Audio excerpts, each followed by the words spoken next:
Welcome to the SEIKRID Healing Podcast, where the old is new, the ancient is innovative, and the forgotten is remembered. We believe that sacred healing is your birthright. Join us on each episode as we uniquely, authentically, and mystically dive into the bold and vulnerable life of many magical humans. From breath, spirituality, shadow work, and all things in the esoteric realm of healing, we don't leave any stone unturned on this bold journey of growth as we start to explore the remembrance of what it means to be human. So take a deep breath in and a deep breath out, and let's get sacred.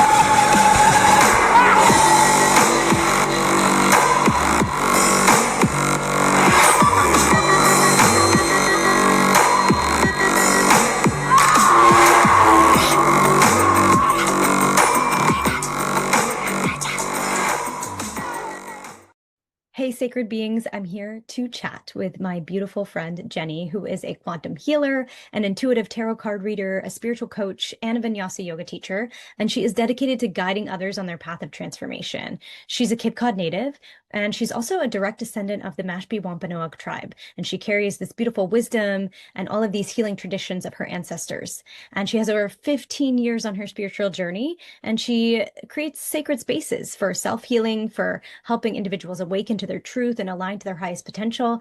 And she does that through quantum healing, through yoga, and through intuitive card readings. And she also empowers other people to manifest their desires and embrace their inner power and cultivate this really beautiful unconditional love and self-love. So this is part of her purpose. And today we're diving into one of the things that she's super passionate about, which is the world of tarot and all of the synchronistic magic that it has brought into her journey. She's also been teaching me how to read tarot intuitively, and it's been this really beautiful practice. And so I cannot wait to share this witchy conversation with you all with the good witch, aka Jenny. Hey everyone, welcome to the SEIKRID Healing Podcast. I'm Jessica, and today I am joined by Jenny. She is a close friend and somebody that I look up to in many ways. And we're going to be talking about amazing topics today, including tarot and how she's gotten into energy work, how Kundalini has shaped parts of her life, and how she's brought herself to where she is today. So yeah, welcome, Jenny. Thank you. You're welcome. Hi, everybody. Yeah, I'm curious if you could, like, in a nutshell, just say who you are and yeah, just who you are. I'll leave it at that. Okay. Yeah. So when I think of who I am, I think of my aura photo. So cool. Yeah, I actually had my aura photo taken when I lived in California, and you put your hands on these little sensors and it picks up where you're holding certain energy in your fingers, which actually is connected to your aura and how you show up in the world. And what really resonated with me was I had a lot of green and yellow here. And so the green is heart energy and the yellow is teacher energy. Whoa, cool. And then above my head was like all white. And I actually just learned a little bit more about this in my Reiki 2 training with Sarah Milligan. Amazing. And she was talking about how every time you get an attunement, above your crown opens up a little bit more to more information, more spirit guides, just this beautiful energy flowing in through the higher heaven worlds. And so I always think of that when I think of like, who am I? Because so often we're defined by our accomplishments or what we do. And I think who we are is really about the essence of why we're here. And so I feel I'm a teacher. I'm always learning how to lead from the heart and just using this open chakra to help people maybe learn more about themselves. I absolutely love that. You're not like, I'm certified in this and certified in that. And it's like, no, I'm a heart being. And that actually makes a lot of sense knowing you. Cool. So we're going to deep dive on multiple topics today. First and foremost, we're going to talk about tarot, because I know that's something that's changed your life in many, many ways. And also now you're guiding tarot workshops and doing readings and have been doing readings. And it's been this like beautiful journey for you. And also you've been teaching me how to do readings too, which is like so cool. And all of it is from intuition. And so, what I'll say in my experience learning from Jenny is like really how to tap into my intuitive nature and to the vulnerability of, looking at tarot or oracle cards from the perspective of just your like innate wisdom rather than, going immediately to the little booklet and trying to see what that means. So it's become not only like a beautiful practice in my personal life, because now whenever I'm like pulling a card, it's like, okay, don't go like immediately go look at what the book says. Actually just like try to have the intuitive download from that. And so that's something that you've taught me that's been like really life changing for me actually, in many ways, because it trickles out into all areas of life. It helps with be more confident and empowered in other things too. So I'll say that just like thank you for being that teacher for me. But I'm curious, what tarot means for you and almost like how you got into that. Like what was your journey getting into tarot? Because that's like a whole a whole thing, I'm sure. So I just wanted to see kind of how you were feeling with that and how you got into that journey. And then we'll dive deep. Yeah. So when I think of any kind of divination tool, so for me personally, a pendulum. So when you're holding the pendulum, you're testing. You can say, show me yes, show me no. Or maybe using the oracle cards or the tarot cards. So all of these things I take very seriously.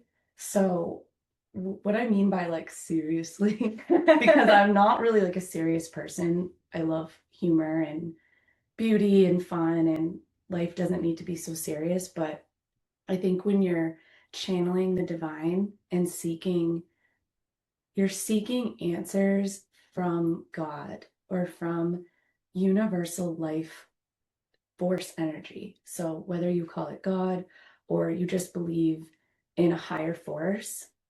And when I say higher, I mean the different frequencies of, okay, we have anger, we have jealousy, we have contentment, we have bliss, we have peace. It's like, I don't know the exact placement, but when I say higher energies, you're looking up to something for answers. And so with tarot, I don't just ask random questions that aren't something that, like, if I could ask God one question, I'm not going to ask like, what shoes should I wear today? I'm going to ask like, what is on my heart? Like if you have a major career question and maybe that day you bawled your eyes out because things weren't going maybe how you wanted them to go at work. And this is a huge part of your life, and it's providing security, it's providing your financial situation. Those are the kind of situations that I would use the tarot cards for. Or it could even be a relationship question. It could be a spiritual question. But I think of the tarot as you're literally using this channel to ask what's important to you. And to get more specific, it wouldn't be a yes or no question. It would be more like, how can I have the best possible, most helpful guidance in this area? Those are the kind of questions that I believe you should use tarot for. And how it's really helped me and shaped my life is literally what I just described. So I first stumbled upon the tarot cards, and we'll get into this story a little bit, when I was actually at a really low point, and I had already turned to fasting. So I was doing a 3-day fast, and at the end of the fast, I just got carried away with life and having fun and indulging. So I didn't really end the fast in the most positive way. Got it. Yeah. And I went out with friends, and the next day, I just felt really down in the dumps because I ended up, indulging and staying out late, and I had work the next day. I worked at a crystal shop. And so the next day at the crystal shop, I'm like super sad, super down in a dark place. And I literally was in the break room in the dark. And when my break ended, I like slowly kind of like came out and Out of your darkness retreat. yeah, out of my darkness. And I was still kind of sad. And all of a sudden I see this woman standing there, and I had actually practiced like what I would say if I ever met Lana Del Rey. Because it was kind of like a frequent thing where celebrities would come in and get their crystals and get their incense. And so Lana's standing there, and I'm just looking at her like, oh my God, I was having such a bad day, and now this beacon of light is sent to me from God. And like, I'm not nervous. I know exactly what I'm going to say, because I kind of went through this with other famous people. And so I went up to Lana and I was like, hey, I'm so happy you're here. Like, if I could meet anyone, it would be you. And it was important to me that I told her that. And so she was like, oh, like, it's so nice to meet you. What's her name? And I said, I'm Jenny. And I already knew that she was a Cancer, and I'm a Cancer too. You're like, I pulled her whole chart before. Yeah. And so we bonded over the fact that we were both Cancers. And I think she could tell that I was like kind of going through it. And so she was started to give me advice, and she was saying, we're so sensitive. Don't just give yourself away to just anyone in love. And at the time I was, dating, and I definitely didn't meet the right person yet. So it really hit my heart when she said that. Like, I was like, okay, I'm gonna like wait until I really meet the right person. Oh my God, when Lana tells you that, it's like, okay, thank you. Like, yeah. Taken. Yeah. Cool. Yeah. And so then I was like, okay, get back to my job. So like I should probably recommend her something. And so she's like picking out crystals, and she picked out a few things. And I said, if you're looking for a book, because she was looking at all the different books, I literally spent like most of my shifts just like looking at the books. And there was this one book in particular called the Kuan Yin Oracle. And what you do is you flip to any page and it tells you a reading. Cool. I love that. Yeah. And so Lana picked up the book, flipped to a page, and started reading her reading out loud. And it was something about like the wandering traveler. And she was like, wow, I really resonate. And it was the only book left. And she's like, oh, like, I'd love to get this book, but I don't want to get it if it's like your favorite book. And I was like, no, like, please take it. Yeah. Please, Lana, like, you're meant to have the book. And so she ended up buying the book, and I took a risk. I was like, can I give you a hug? And she was like, yeah, of course. And so we hugged, and then she bought the book, and she bought some crystals, and she bought tarot cards. And so that was literally the moment that I was like, okay, I need to learn about these cards. And I had already been doing oracle cards, so I was familiar. And she literally reached over the counter and hugged me again. And then when she left, I was like, again, like, I just want to say, if I could meet anybody, it would be you. And she spun around and said, my witchy self, and like walked out. Oh, fabulous. Oh, yeah. I love that so much. It inspired me also. So like I've had a lot of different alter egos, but like one of mine is the good witch right now. And so even that moment was like healing my relationship with the word witch, because it's so often thought of as a bad thing, or like you should be punished, like you're a witch, it's evil. Like the connotation has been. throughout history, obviously, you know, like being able to express that. I mean, if you expressed that 100 years ago, you'd be dead. So Exactly. so the expression of that, like this, actually the suppression of that over the past years to now be able to like actually say and identify with that, I feel like is really powerful. Yeah. Yeah. I love that you have this alter ego too of the Good Witch because it allows you to like get into that persona when you're Mhm. doing readings or Yes. when you're doing like healing work in any form, because it's like, oh no, like yeah, I'm Jenny, but also part of me is the Good Witch. It's almost like parts work, you know? It's like Yeah. the alter ego that's like empowered and compassionate and humble, but also like has some authority to it and like wisdom, and like the witch is like the sage, the wise person. Like I've Mhm. always thought of like the witch to be that which is needed. And so like the witch Mm. shows up in whatever is needed, like in the Right. wisdom, in the intelligence, in like in whatever needs to come through. And the way that you do readings feels like that too. So it's Yeah. cool. I think Yeah. that if you're going to do readings, you don't even need to announce what your new name is, your alter ego, but just having that almost like identity switch, you can play into the character and you're no longer having the expectations of whoever you were born, like your birth name. So when I'm doing a reading for somebody that I know from work, I'm not associating anything from the reading with what I know about them already. Because Jenny is not here. The Good Witch is going to do your reading, and I'm not going to hold back. So if I see something in the cards, I'm going to explain it without like trying to connect the dots of what I already know about you. And that's why I love doing readings for strangers because I don't know anything about them. Yeah, cool. So you go through this dark night of the soul period of your life. You're like, oh, let me try fasting. And then you took that a little too far too. I mean, who hasn't effed up their first fasting?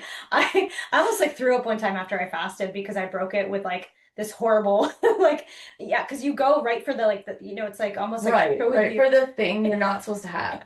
Like shows you everywhere that you have the darkness. You're Yeah. like the sugar cravings, it'll show you all that. And actually, if like side pin, like if anyone's looking for like fasting advice, I found this woman, Dr. Mindy, and her videos are all over there. And she wrote this beautiful book, Fast Like a Girl, and it goes through like all the different ways that women should actually be fasting based on our cycles and all that good stuff. So if anyone wants like good fasting advice, that's where you go. Please check out Dr. Mindy. But like I think you went through this dark period and then literally we're sitting in the dark.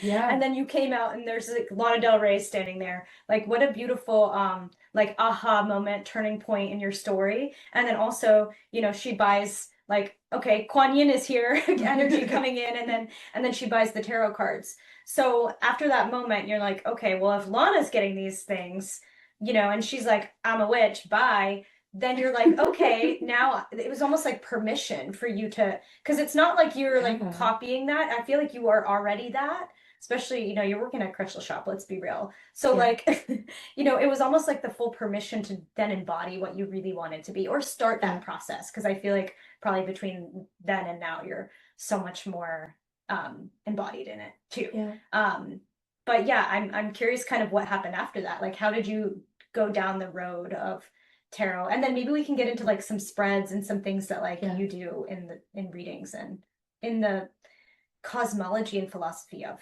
tarot. Yeah. Which is like an ancient tool too. Another thing I want to mention is I feel like a lot of these moments where I realize like, okay, this is my sign. I want to do tarot. The places that I was in those moments almost felt like a portal of like, okay, you're about to change, you're about to quantum leap into like a different timeline. Oh, cool. Because this crystal shop that I worked at was not a normal place. Like it had different spirits almost, I want to say. The door's opening. Just open. I'm actually gonna close it. Okay. Yeah, because I don't want it to fly open. Spirits. Oh my God. Spirits? So anyways, this This is how powerful Jenny is. This crystal shop felt like one of those higher frequency locations where things would happen that were meant to happen, that were helping shift people's timelines. And so like another moment that I just thought of when I told the Lana story was I don't remember who this person was, but it was a random male shopper. And male shopper. Yeah, a male shopper. And he was looking at these like old books that were about actually the East Coast. Oh. And like some of the Mythology. Some of the mythology of the East Coast. And like ghosts and stuff? Or yeah. like, okay, yeah, there's a lot of that here. It was more like stories and tales, myths. So one of them actually was about a shapeshifter. Oh. Yeah, who originated on, I don't know if it was like Cape Cod or Rhode Island, but this was the first story of the shapeshifter. And anyways, long story short, the shapeshifter was a deer to woman. And that really stayed with me too. So it's like these stories from this shop stayed with me. And also I remember the guy was telling me about witches and how they don't need to be thought of as bad. And he was like kind of asking me like what I thought about that being from the East Coast. And I remembered being like, well, I guess it could be good. And it was like that year, for some reason, that kept coming up. Like the word witch and is it bad and the East Coast and the mythology from the East Coast and how it's all connected. And I really started to think about that's so interesting because that's where I'm from. And also these people are coming up to me and talking about the word witch specifically to me, and also about where I'm from and one of the most influential artists in my life, Lana. So that was really special. And also because of this job, there was a lot of intuitive, amazing people that I worked with. So they were hiring other people that were doing astrology readings, tarot readings. They were making these magic candles. That was the first time I was introduced to magic candles, and I got really into that too. And so I started doing all these new practices, meeting friends that made me feel like, okay, we have a community of these intuitive people and I'm part of something. And I actually started to feel a little bit of like competitive energy in this workplace though, because we would get the option to get a tip on the screen. So like if say I sold somebody like $100 worth of crystals and tarot cards and books, they could hit like, okay, 20% tip that goes to Jenny specifically, because I would like type in my number. And so we were always like eager to like be like, hello, like how can I help you? And I love that. I think that's a healthy thing, but I do remember feeling a little bit like maybe at this particular crystal store, because I hopped around, they had different locations, I didn't really feel that like family vibe anymore. And I started to kind of wonder like, okay, maybe I can start doing readings and healings outside of the shop. And I actually did my first tarot reading, and I got the card where all the different little like worker men are fighting with sticks.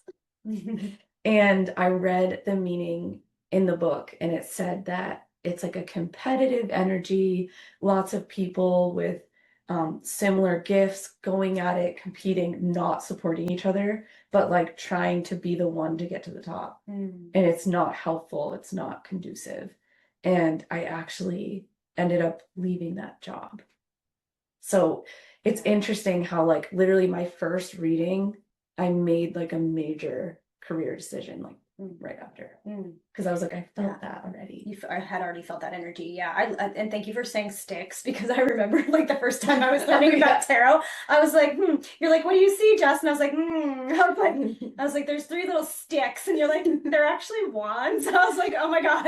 Yeah. I'm so sorry. I call them sticks, but they are they have like leaves coming out. They definitely are sticks. I'm like, they're sticks. And you're like, it's wands. I'm like, oh my God, okay, a wand. But yeah, no, thank you for saying sticks. I feel like you said that for me.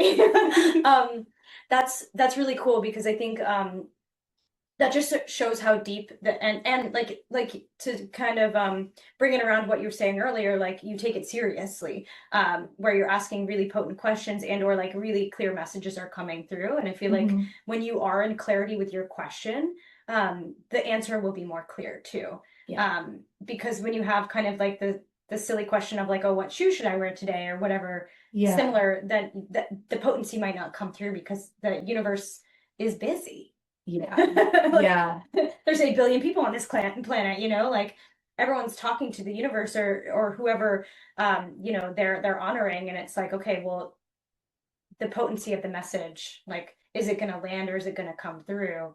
Probably not if you're not asking a question in like true vulnerability and with like thoughtful intention. So so yeah, I feel like that's kind of where you were going with that. Like, what is the intention behind the question? And I love that you're getting like these really clear answers. So you made all these like important decisions based off of that. Yeah. Cool. Literally, I remember that was my first reading ever. And I didn't just pull one card. This is so crazy. I've never even like talked about this before. I actually did an entire spread for myself. And it was like my version of the Celtic cross. And it's the same spread that I use for every reading. Wow. So like it kind of just like came naturally to me. I did do a little research, so I didn't like totally make up the cross, but it's my own version of it. And you're connecting the dots. So if you're asking a deep, meaningful question, you will find the answers in the pictures, in the placements, which in tarot is called the spreads. Okay. Quick question. Yeah. Before we get into the like different spreads, did you feel connected to like that Celtic heritage? Like, do you have an Irish background? Obviously, I know you're connected to like the witchery because of like where we are, which is in Massachusetts, which is like, you know, Salem witch trial country. But like, did you have like that Irish connection? And I know you have some Wampanoag, and you like what has influenced you from your like, you know, known in this lifetime lineage? So I actually am Irish. I have my grandmother on my dad's side is 100% Irish. Oh, wow. And we always laugh because it just sounds kind of crazy, like 100% 100, Irish. yeah. 100. Yeah, and so my grandma, she had crystal blue eyes, and my dad does too. And my eyes aren't as blue as theirs, but I definitely have their eyes. And it's funny, like I kind of always felt interested in like the Celtic mythology, and you know, Saint Bridget is one of the known goddesses, but I actually don't know that much about it besides Bridget. And I actually learned about her, or some people say Bridget, from actually my first set of cards, which was the Goddess Oracle. Cool. Yeah, and so the Goddess Oracle deck is amazing for beginners because it actually teaches you the origin of all the goddesses. Cool. And then you can learn the story of the goddess, the meaning of the card, and there's even like a poem. And I love that we just got into that part because I think poetry is a beautiful way to try to understand the meaning of the cards. Because like the guidebook, some of the guidebooks that I've used over the years, it only has like maybe 7 words clumped together. And it's written in like the 1800s. So it's like that's not really like a reading that you can like read those words and know what it means. It's like you're interpreting it. And I love the idea of creating a poem in your mind and then presenting the poem. Because, for example, with the Goddess Oracle, I actually always read the poems before I read anything else, because I was like, I feel like these poems give you like a visual, gives you a feeling, and that's how I read the cards. It's like artistic. It's like the artistic interpretation of it. Yeah, instead of like reading the exact meaning, because that can be so vague, and it's like you want to make it specific to you or the person you're reading for. So I wouldn't really say that I'm super connected to like the Celtic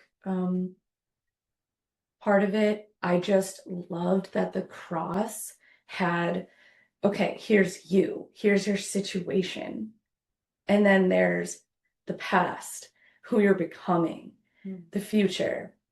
The influences are all on the side. So I love that. For me, I feel like it covers every base, as opposed to like past, present, future. That I don't like doing that spread. Like I have done it before, and in certain situations, definitely you can use that. It's whatever resonates with you. But like for me, I don't necessarily love talking too much about the past or the future, because I feel like the cards are showing up now to show you what you need to know now. Yeah. And that can be totally different tomorrow. Yeah. Wow. Very cool. I've had, I mean, I don't know how you guys feel about like Oracle tarot cards, but I feel like there's some that where it's like one word and then you're not getting like really enough information from the description if you want to like go there. And then there's like some of my favorite cards are like the Alana Fairchild cards, but then it's like a 3-page novel, and then you can almost get lost in it a little bit, where it's like, okay, what's the point? Like, what do I need to extract from this to actually like bring that forward in my life? And I love those cards too. But they are like very lengthy in terms of like the description of what the card could mean.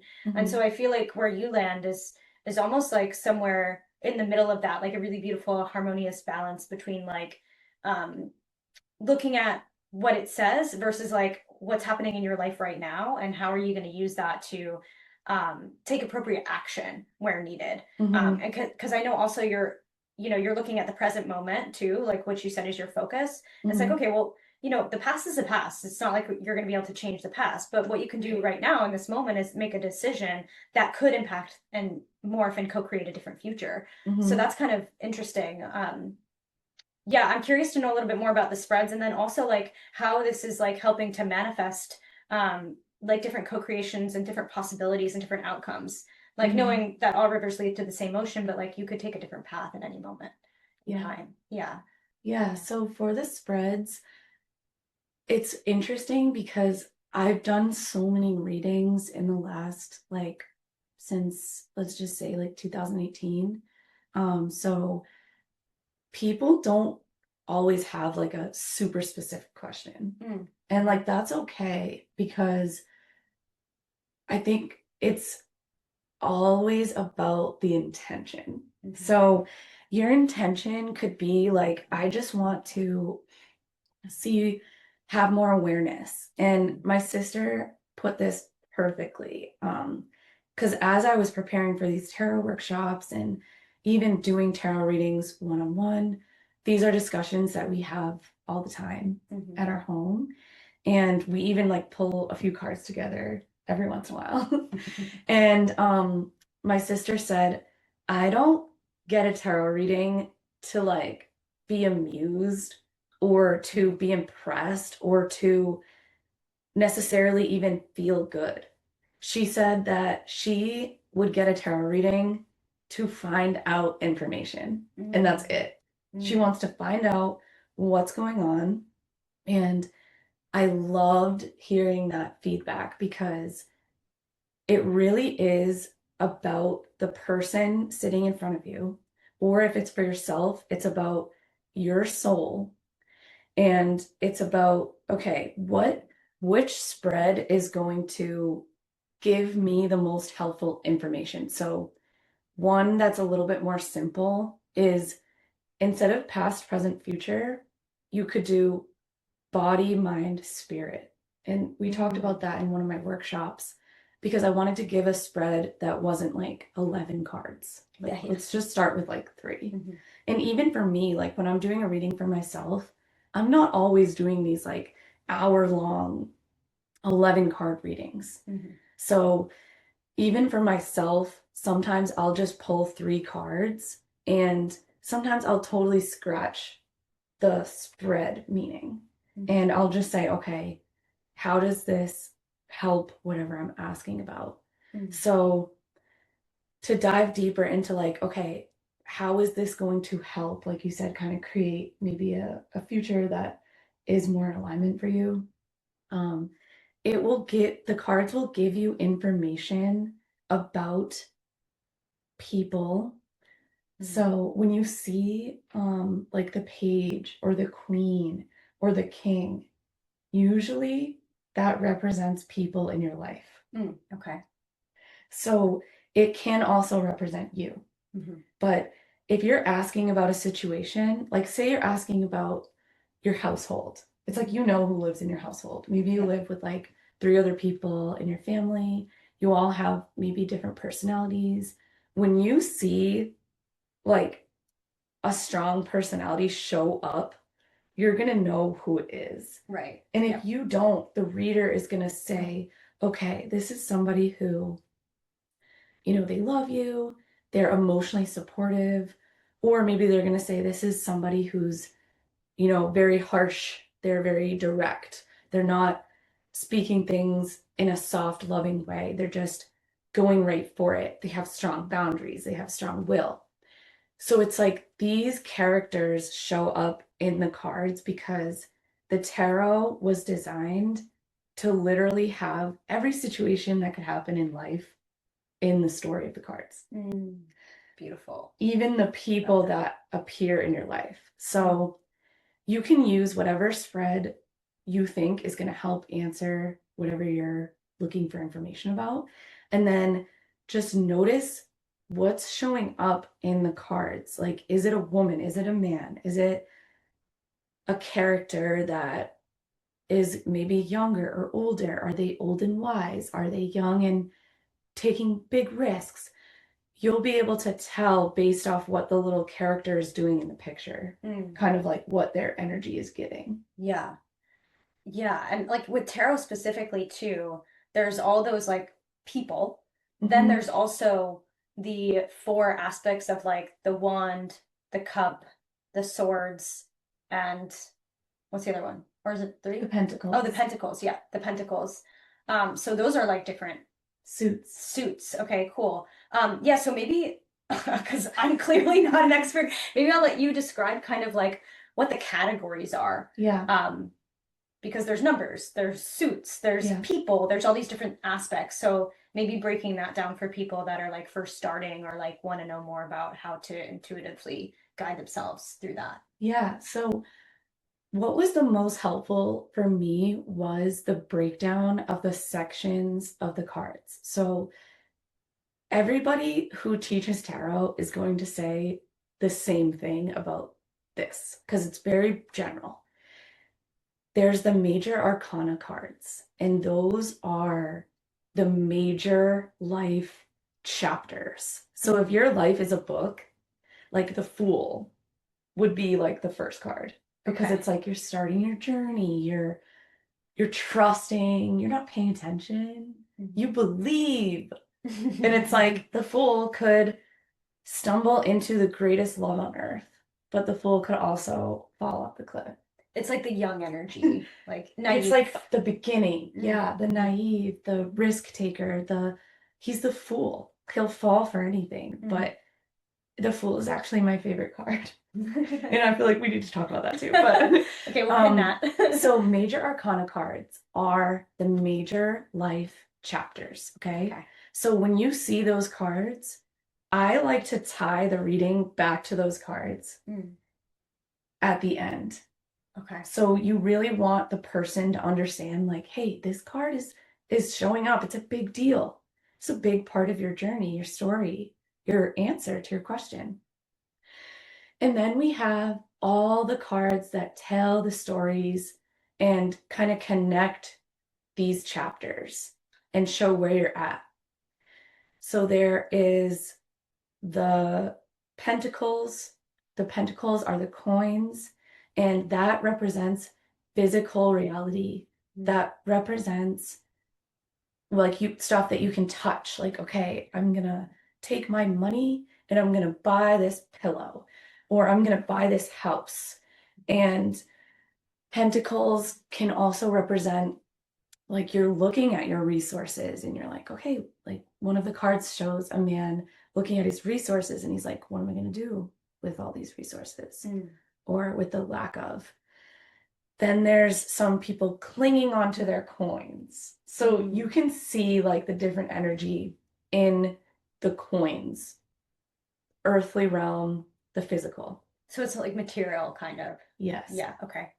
And so maybe this is something in your life that you can touch. You can see it. It's not something in the ether. It's something that's literally right in front of you. Okay. And this is like why we know, like, go to the gym and, you know, we have these practices strictly for the physical because we need them and it is part of it. And then we have the wands, which is that fire energy. The sticks. Yeah. And so actually to go a little deeper, I love connecting these with the signs. So cool. Pentacles would be earth signs. The wands would be fire signs. So you're an Aries. So she knows my chart. You might resonate a lot with like some of the wand cards because you have a lot of fire. And so this fire is this burning in our sacral. So the sacral chakra is like creativity, birthing new ideas, basically coming up with like inspiration, like what fuels a fire? Inspiration, ideas, friction. What's going on here? How can we fuel this even more with more creativity, more ideas? And with fire, it's also like an active thing. Like if you don't fuel the fire, it's going to go out. It's almost like if you rub the two sticks together, you're going to make fire. Right. Yeah. Okay. Yeah. And so the sticks are... Sorry, wands. I don't mean to disrespect the wands. The wands represent creativity in a nutshell. Cool. And then we have the water, the cups. So the cups, I relate back to the water sign. So I'm a water sign, a Cancer. And these cups represent emotions. So if somebody has like a whole bunch of cups, you know, like this is a very emotional time for them. And the cups can be love. The cups can be partnership, friendship, platonic relationships. The cups can be your childhood. The cups can be the emotions from grief.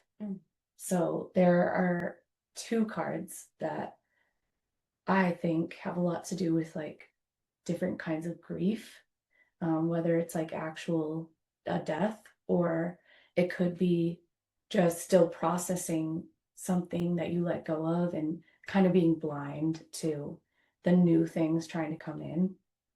And you'll see this all in the images. So if you laid out like all the wands, all the pentacles, all the cups, you'll see in those what's happening in each picture. The story. Yeah, the story. And then there's also the swords. And so this would be our air signs. And the swords are all about the intellect. So in your mind. So we say like, get out of your mind and get into your heart. Because like sometimes our thoughts can actually like disrupt the process. And so you'll see some of the sword cards are scary because it's like you have so many thoughts and you're up all night disturbed by like how worried you are in your head. And it's like sometimes those cards, it's not that they're bad, it's just telling the person, like, it's okay. These are just thoughts. Mm-hmm. You need to find a way to calm your thoughts and come back into your body and To grow. get out of that like dense rumination of like monkey brain, lizard brain, like, and get more into the heart and the intuition and the gut instinct and like that piece of it. So yeah, that's beautiful. Some of those cards too are a little scary. You know, like I always think of like the Three of Swords, where it's like three swords through a heart, and you're like, whoa, do I want that? Like, is that heartbreak? What does that mean? Like, what is that? And I know that there's different like intuitive ways to read all of the cards, but when somebody gets a card, like even when people are like the death card, like I love that card because I'm like, oh yes, that's actually about rebirth. It's about like something ending beautifully, and then I'm like, oh cool, I get to rise like the phoenix from the ashes and do something cool. So I love that card. I feel like that's such a really beautiful, like almost like a rebirth card, because I'm like, well, whatever, it's like the cycle of life. But some of those cards I feel like can be a little bit like frightening for people to get and then be like, oh, what am I gonna die? Like, what's gonna happen? You know, like with the reading.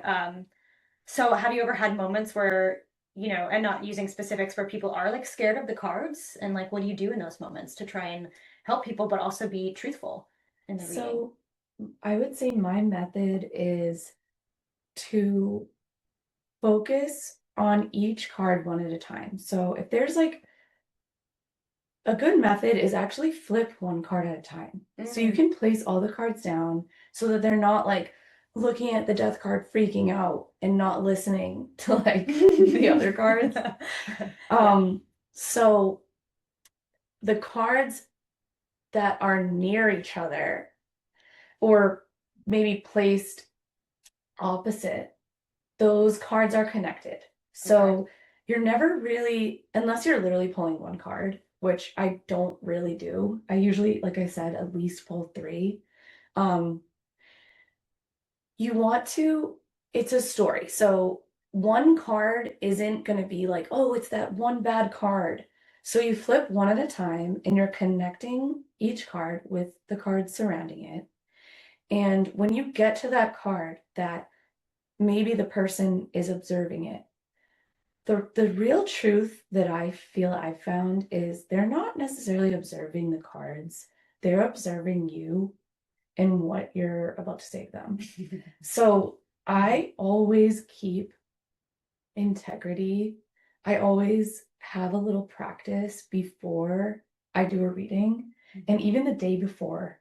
So like if I find out someone's getting a reading, I would never just like eat a bunch of junk food and like, you know, stay out super late, because I'm a vessel to channel what these cards mean to this person. So I want to be as clear as possible, even body, mind, and spirit for myself.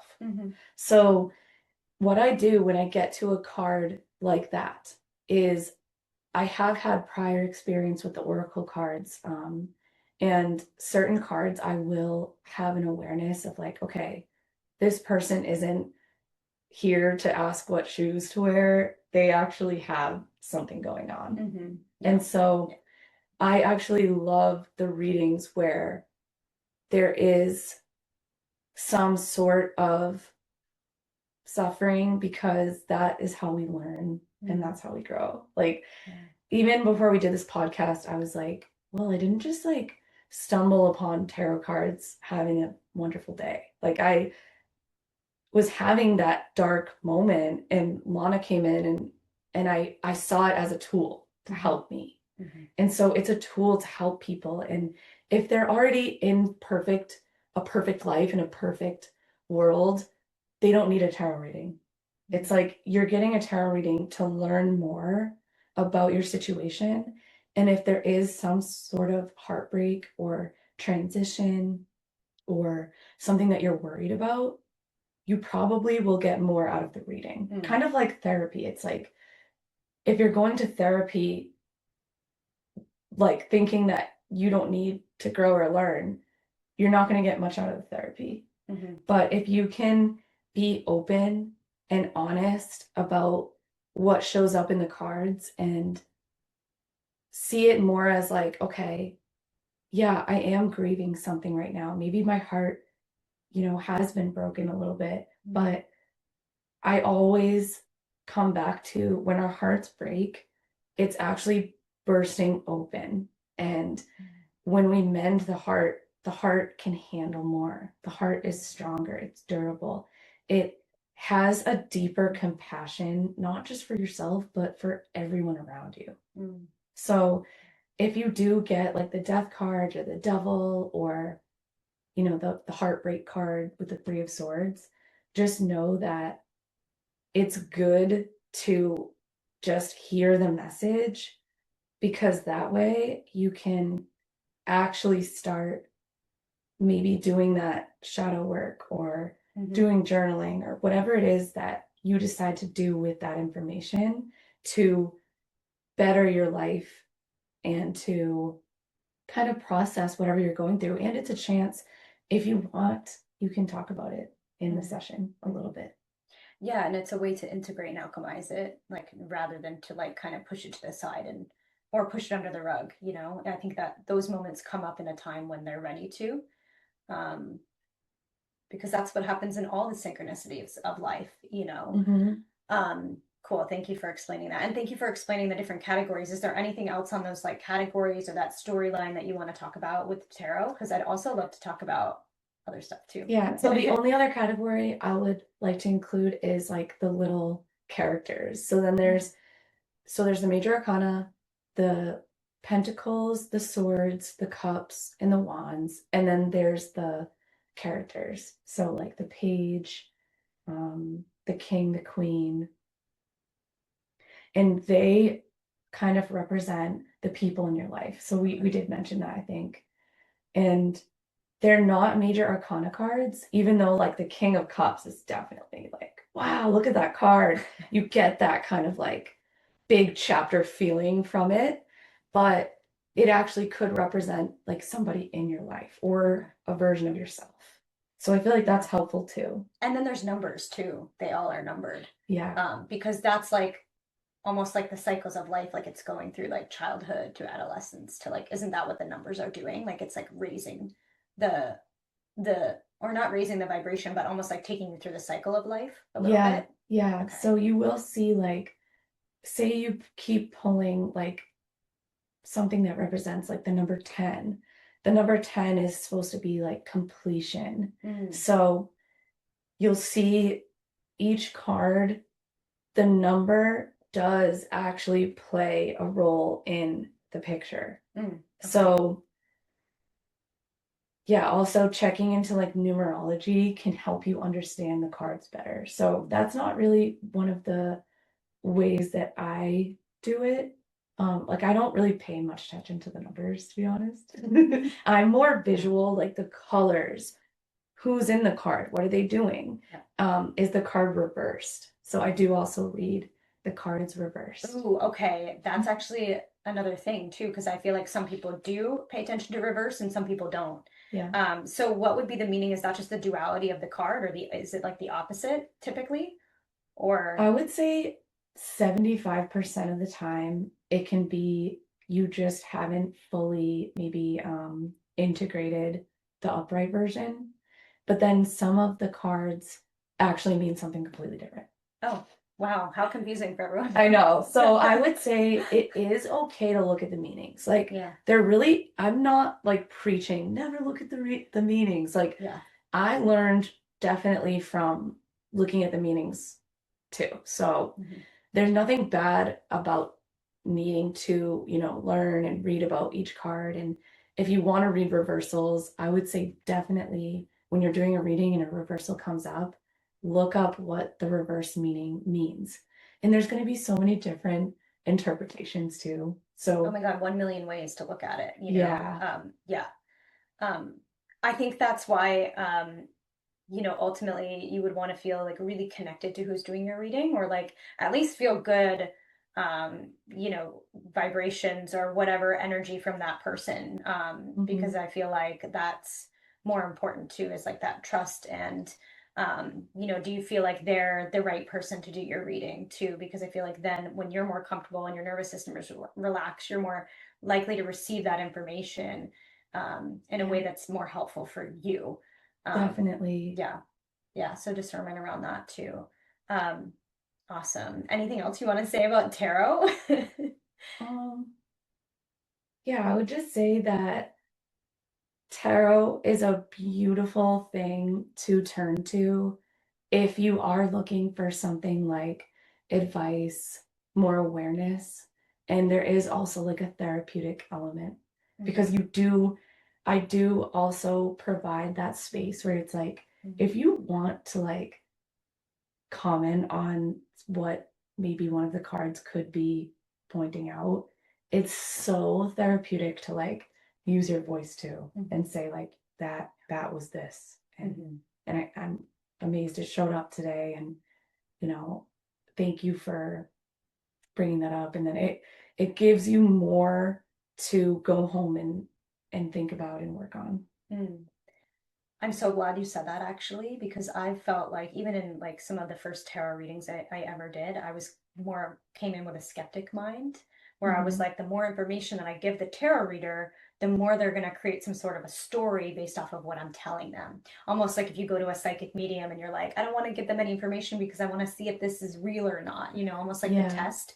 So I'm glad that you said that like giving the information actually isn't for the reader, it's for the person receiving the reading. And it's you know, like that's the ultimate thing, vulnerability, I guess, behind it.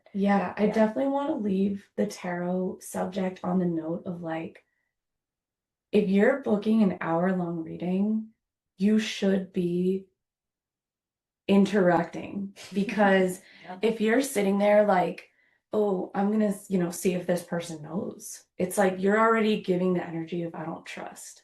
So my most meaningful readings, the people aren't necessarily like verbally connecting every dot or anything, but they're nodding, they're reflecting, they're maybe commenting on maybe what subject it could be on. And it really creates this beautiful bond between the reader and the participant. I like to call them like a participant. They're not just watching it. These cards are telling their life. And the participants, I love at the end when they're like, oh, can I take a picture of the cards? Because it's like we're doing it together. We're in it together to get the most helpful reading. So like even taking a picture of your cards it's like a sign of like, wow, like this is gonna sink in. I'm gonna remember this. Beautiful. Okay. Thank you so much for sharing. I'm sure there's so many different rabbit holes we could go down and like more depths. So I'm curious how this lands for everyone. And if you guys want to hear any more about tarot, let us know and we'll do another deep dive. But I also want to talk to you about different energy work that's changed your life and things that have come into your life that have helped you get through some of the darker times in life, that have helped you like move beyond and into, I guess, different realms of healing for yourself, for things that have helped you as a teacher. And yeah, I guess anything that's like touched your life and changed the way that you interact with human beings and with circumstances in your life. So to me, you know, when I think of Jenny, I think of like, I'm like, oh, tarot. And then I also think Kundalini because you're so connected to the energetic practices of Kundalini and a lot of your spiritual like energy work that you've been doing too, and sound and so much other stuff. So I'm curious to hear a little bit more about the energy work that you've done that has changed your life, or anything that you want to share on that, and how your personal practice has changed your mentality, or even like your health, you know, in different ways. Such a great question. I love it. Okay, so I would say that there's so many answers, but I'll just try to stick to like three major moments. So the first moment was definitely heartbreak. I think that like a lot of maybe young people, your first experience with love, it's like that first love, it's so impactful. It's like tender. And it's like, you know, we're conditioned with all these movies that like, or maybe the way that your parents grew up, it's so different now. And so my mom and dad actually were high school sweethearts. Oh my God. Stop. And like my mom was prom queen and like, of course. and they just have the most like beautiful love that it honestly, it kind of gave me a little bit of an unrealistic expectation. I love your mom, by the way. She's so cute and so sweet. And like, yeah, I'm like, it's like very clear how she's influenced you. Yeah. And your sister too. Like just to be healthy individuals and like to stay not only in your physical practices that you do like yoga and stuff like that, but also like with your mind too. So like shout out. Yeah. My mom always encouraged me to really, do well in school and get a college education. She's very like by the book, like, you should work out, you should play sports, all those things. And I think maybe growing up, it could be like annoying sometimes, but I'm so happy that she gave me that framework because I really always truly believed I was like physically capable. Even when I was like the little runt, like I was always like very small. I'm sure you understand. Like being like a really small person, like people don't look at you on the field and think you're gonna be tough. But anyways, it makes you more tough actually, I found. Yeah, like you have like a feistiness. It's like the Napoleon syndrome. You're like, ah. Yeah. And so growing up, I really thought like I was gonna marry like my first boyfriend. And it was like a very harsh reality check when things didn't go that way. You're like, oh my God, wait, but my mom and dad were that. Why? Yeah. Why? I was so sure. And I was sure too, actually, with my first boyfriend. I was like, yep, okay, it's for life. We're forever. Like, and it lingered on probably way longer than it should have actually. Yeah. But it's because of like that loyalty that I wanted, And it's your first experience of like LOVE. Like this is it. And so I think also this is so important to know about me. Like I live in a dream state. You do. Everything, like I don't live in reality. I really don't. And like even like my mom knows this too. She's like, you're in the clouds. That's why you resonate with fairies so much. Yeah. I feel like you are like a fairy. I am very connected to like the other realms, and my imagination is extreme. And I think that's what helps me do the readings. It's like I'm always, in this imaginary world. And so my imaginary world, like when it falls apart, it can be so painful. And so that was my first like ripped wide open. Like I literally was like, I remember literally being on my hands and knees going, who am I? Like after this heartbreak. So dramatic. Yeah. Very Cancerian. Yeah. And just, well, I collapsed into my mom's arms and my mom was just like, it's okay. What sign is your mom? Taurus. Oh, okay. So very strong bull. Like, oh, let me hold this thing. This like sad Cancer ball of water. And so this is literally it. This is where it started. So I got my first energy work done. And I literally went in there completely shattered. I handed the woman who did the energy work a ring that the high school boyfriend gave me. And she literally was like, oh my God, this person, like, you loved so much.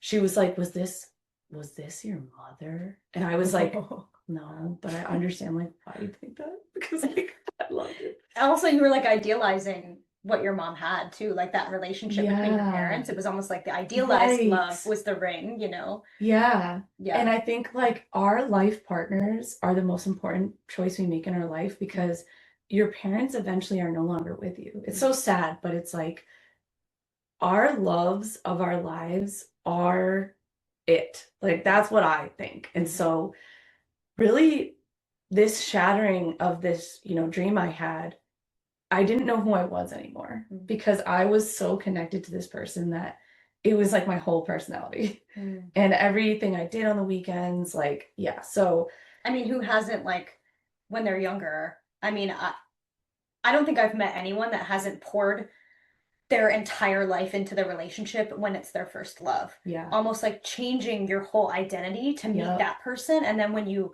disconnect from that because you're so co-regulated with that person.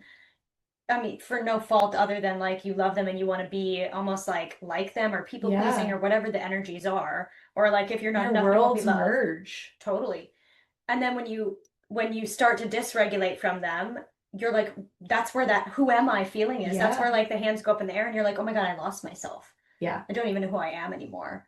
And then I feel like later in life you get a little bit more intelligent about keeping parts of yourself for just you and being able to like stand in that like empowerment of like, no, I can have this and also have the love too. Because if you don't have self-love, then you can't love for real.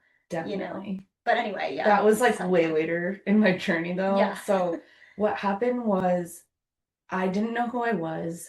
I was so devastated. Like I wasn't eating, I wasn't sleeping. I even was like quitting all the sports I did. It was really sad. Total heartbreak. Like I just looked like a little skeleton and my mom was like really freaked out. And so what ended up happening was I tried like different regular, go to the doctor and talk to like, a therapist, and it was kind of helpful, but nothing made a big difference until I did this energy work. And like I didn't feel it that day. Like I bawled my eyes out and I felt like, things moving, like my chest was like this and I felt things being removed. But it wasn't until like maybe 30 days later, so like a month later, I was Jenny again. And like I was jumping in the air, like, because it was like actually during my graduation of high school. Oh, wow. So young, like what, 17, 18 years old? Yeah, I was 17 years old and I was like, I'm so confident. I was like, I love fashion. I know what I love. I love like beauty. Now I love spirituality. And I started loving crystals, and specifically rose quartz was like one that I just which loved. is like the love stone Yeah. in general. Yeah. Wow. And that was when you said like for self-healing. We'll fast forward a bit. So that was my origin story of how I got into energy work. Was I was like, after I experienced that, I was like, okay, this woman helped me in one energy session. And all the therapy, all the doctors couldn't help me at all. And so then when I actually already graduated college, so this was like fast forward like 5 years, I was living on my own for the first time in Boston, and I was doing some sacral chakra healing. So I was healing my womb space of just like past relationships, trauma.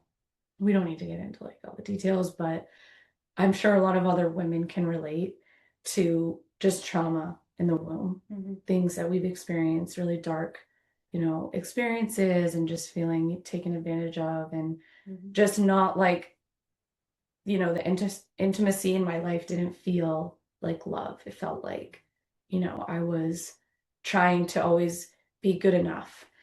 And so I had a lot of work to do in that area, and I actually bought my first crystal skull. Ooh. And it Don't get you down a rabbit hole. Yeah, there's so many rabbit holes, you guys.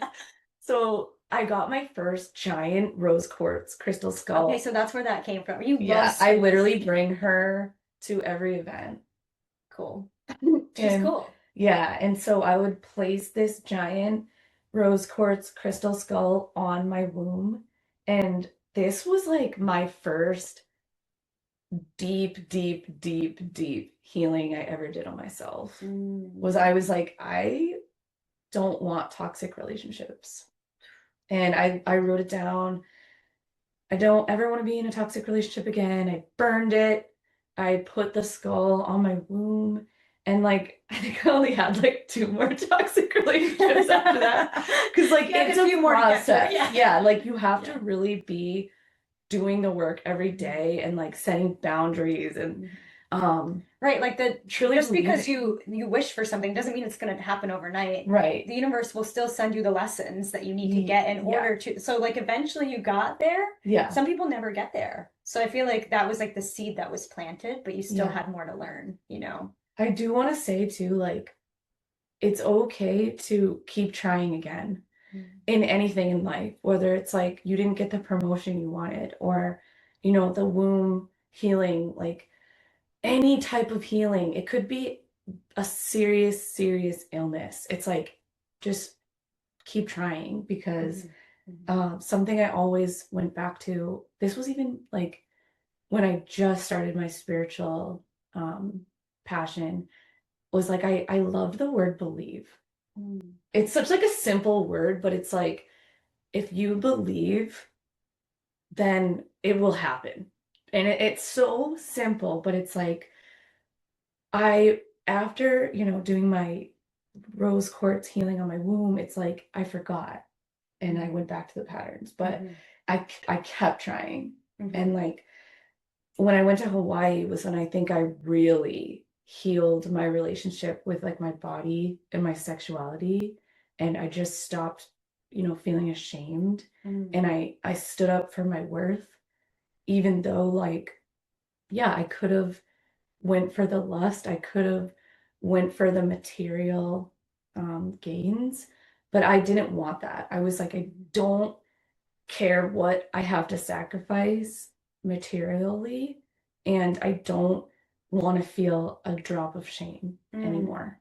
Yeah, we could go down a whole rabbit hole on shame, but I think that just that one healing session that led you to that point. And so what happened, if you want to share, in Hawaii that actually changed that? So did you move there for a little bit, or were you visiting? What was that experience? So fast forward to, this was right when it was like 2020. Okay. And the whole world was like going through this whole thing. Yeah. And so I actually could not handle like the pressure cooker. And it wasn't just the world. There was things happening in my personal life that were very painful and scary and just difficult to like sit in, like all the things happening around me. And none of it was like specifically mine. It was just like events happening in my family and in my realm and in the place that I lived. So I made a decision to finally visit Hawaii, which had been on my bucket list forever. And when I got there, it's so funny because like my intention was actually just to like learn about sustainability and gardening. Like I never really gardened. And so I was like, I want to learn about, like how can you build your own garden and grow your own food. And beautiful. Yeah, I was like, what is it like to like live off the grid? And that was definitely part of it, but it was all about relationships, my experience there. And one of the biggest moments that I'll talk about, it actually reminds me of the sun card. Okay. So the sun card has like a little naked baby on a horse and like the sun is shining and it's kind of like, look at me, I'm glowing, I'm reborn, it's a fresh new life, anything is possible. I think like the baby could represent like a fresh new beginning of life. And when I went to Hawaii, there was this nude beach, and even though I had so many thoughts and like so many like conditioning, like even like wearing a thong bikini to the beach was like the biggest deal, like where I grew up. Yeah. It was like, oh my God, look at that. Like, who does she think she is? Like, this is crazy. Also, judge, sex. East Coast, that was like a huge thing. Yeah. And I had that same, not the same with like a nude beach thing, but like when I moved to California, everyone's in a thong. Yeah. Like, and I was like, and it's not a big deal. Oh my God. And it wasn't a big deal like at all. But like to me, I was like, oh my gosh. But like and like you think about like in other countries, it's like, they're topless, they don't care. It was like almost like a New England thing, almost like a clamping down, like the dense energy here. I do feel like New England or like the East Coast in particular is like, we're so rigid in our ways. And so when I went to Hawaii and I heard about this nude beach and I heard about hitchhiking, I was terrified. Like, I'm not gonna lie. And like, there was some people in the little community I lived in that were like, yeah, I'm gonna hitchhike later to the beach and then I'm gonna get naked. And I just hopped right on the wagon. Like, I was like, me too. I just like played along with it. When in Rome. Even though I was terrified and I felt like we were so different. I could see the glimmer of how we were the same and how like I always wanted to be that fearless, even though it was complete opposite of what I was taught. Yeah, to be free a little bit. And just to, so is the sun card, because I know we're going to refer back to that with the little nude baby. But is that a major arcana card? The sun card? Okay, so that's like a big life thing. Yeah. Hinge. Okay, cool. Continue. So curious. And so I remember going to the nude beach and I was like, don't even hesitate. I was like, just get naked and go swimming and then lay on the beach naked, and other people are going to be doing it too, and it's fine.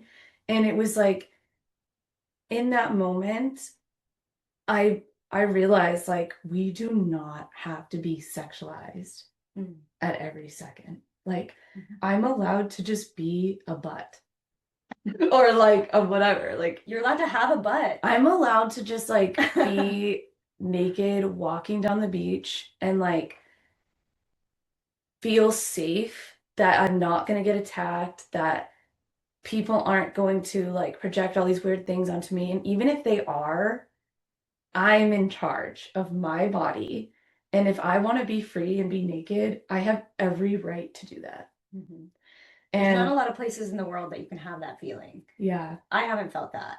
So that sounds awesome. It was really special. And like, what island were you on? I was on the Big Island. Okay, cool. What?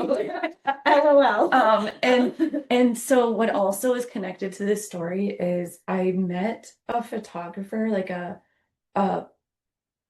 very professional New York City photographer. And I could tell right away, like, he was a good guy and just very trustworthy. And, you know, he had all his camera stuff. He was visiting Hawaii. It was very obvious he wasn't like rooted or like doing all the things yet. Because you can kind of tell like who just got there. And all the rigid people that just got there, and all the people that are like, I don't know what time it is. Yeah, like it was almost like you're landing on another planet and you can tell who just arrived and they're like, what is going on? And he saw me just in clothes. And he was like, I would love to photograph you. And I actually wanted to do a nude photo shoot with also no makeup. Ooh, because I was always hiding behind makeup, my hair always had to be down, you know, the outfits, and I just wanted to be raw and to be me. And in that moment of how free I felt, I wanted to remember it forever. And so we did this photo shoot on the beach, and I just trusted, like I trusted the photographer. And yeah, I still have those photos, and they're so special to me. And I titled like the whole photo shoot Beautiful Embodiment, because like it was the idea of beauty isn't superficial. True beauty comes from the inside. And like I was, you know, doing yoga every morning. I was eating a clean diet. My hair was long and natural. I had no makeup on at all. And it was kind of just me sitting on the volcano. So like a lot of the beaches in Hawaii are like volcano cliffs. Like they're black and like crazy sculptures and textures and patterns. And so it was like me crawling on those and playing in the woods with sticks. And it actually, some of the photos were like very playful, and some of them were kind of like, you know, hunched over that like dark shadow side of me that isn't always, you know, posed and perfect. And so, yeah, that was like extremely healing for me. And I think sometimes you need to get away from wherever you grew up to kind of clear those patterns and conditioning and to really find out who you truly are. Beautiful. So bring us around to the sun card. Like, was that like, was that just like healing all the heartbreak and having self-love? Do you feel like that's what that really represented for you? Or was there like other aspects to it? I feel like it's so interesting because we hyper fixate on like the thing that hurt us, but really it was like, it's a remembering of who you are. So it's a remembering, it's a coming back to. So I was never like actually my soul, the identity that I thought I was, you know, in high school with this person, or, you know, the other relationships I went through, or, you know, the careers that fell through. Like I was never that person. It was always a coming home to that feeling that I had on that beach in Hawaii, which was like, I don't need tools. I don't need makeup. I don't need clothes even. I literally just need to be. And that is enough. And just me, the woman that I am today, is enough for any relationship, friendship, business relationship, love, romance. And it's like, I really did decide, like, I'm not gonna just give myself away to anyone who isn't treating me at the level that I believe that I should be loved and appreciated at. And I remember, like, I really did cut ties and just totally see relationships in a different way, because what I was taught was not right for me. Like, I was not supposed to marry the first person I dated. I was not supposed to like be married early in life. I was not supposed to forgive infidelity. And I think that forgiving is a beautiful thing for our own healing, but like I do actually think love, it's like, yes, unconditional love, like I will love you no matter what, but there actually are conditions. And like I want to, even with the photographer, it's like, yeah, like I trust you to take these pictures, but it's not a free for all. Like I told him, like, you know, these photos are for my eyes only. And I don't want you sharing these photos, and I need that like verbal agreement before doing this.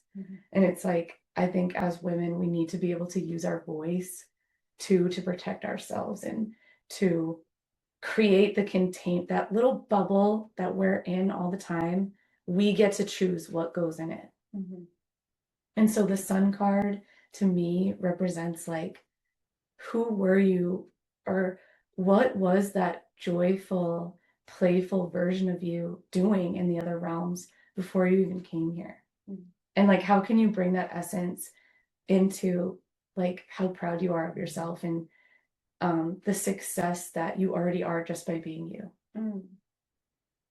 Beautiful. Do you feel connected to like past lives? Do you feel like any connection there? I definitely do. I feel like I believe in past lives, and I think that it can be helpful. Like if you, for me, for example, like that high school relationship, I really do believe that it was tied to a past life. And that's why I was holding on so tight. So for example, like a past life for me could have been, you know, I was with this person and they had to go to war, and, you know, I had to stay with the kids and they never came back. And it's like, we can have these attachment patterns from other lives. And it's like, you don't know why. You can't just let something go. But it's like, because maybe in a past life, you literally couldn't, because it was your safety. And so I do believe in past lives. And I do believe that our current life is a chance to heal what we went through in our past lives. So like if you're really afraid of swimming or water, maybe you drowned in a past life. And I would never like project these things onto people. I'm not trained in that area, and I don't come up with random like past lives that I think someone might have. I only do that type of work within my own life. Beautiful. Yeah. Cool. There's so much. There's so much. There's so much. Okay, so with the energy work, the last thing I think we can touch on today that we have time for, and then maybe we'll do part 2. Yeah. For all the rest. Because there's just so much. There's so many rabbit holes I want to go down. I'm like, oh, I want to. Okay, but I want to circle it back around to Kundalini and how you got into that practice and how it's kind of shaped more of the like the rituals in your life, because I know that you do Kundalini every single day. And how has that impacted like your health and your wealth and I mean that from from a mind, body, spirit perspective. And, how has that kind of changed your life through the breath work and there's mantra and Kundalini, there's movement, there's all these different things that you can like integrate into all these different kriyas there's thousands and thousands of them, and they are thousands and thousands of years old. So it's such an ancient practice. And for those who know me, I love breath. Like like any type of breath, I'm like, oh yes, like that's the breath of our lives. And so Kundalini for me has been a beautiful way to integrate breath work into the practice of embodied movement, and then getting in touch with higher spirituality and working with chakras too, like the system of chakras. So how has that changed your life? And like anything that you want to share about like Kundalini, maybe for people that don't even know what it is, not that I need a textbook version, but like what it is for you, like what it means for you and what that practice has been like. Yeah. Yeah. So I found that I went through stages of, I was really into the tools. So like it started with like the crystals, and sacred geometry was like a huge section of like, I need the sacred geometry and I need the tools. And then it was like, I went through this awakening of, I actually don't need the tools. They're just amplifying it. But I can be naked on a beach. I can be naked on a beach. I'm fine. Yeah. And then my awareness of Kundalini started when I went over to my friend's house. We were both caretakers. So with this career choice of like, I want to be a healer, I tried different things where it's like teaching yoga.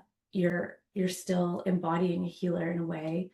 And as a caretaker, you're giving this healing energy to whoever you're caring for. And so I met beautiful, amazing souls doing caretaking work.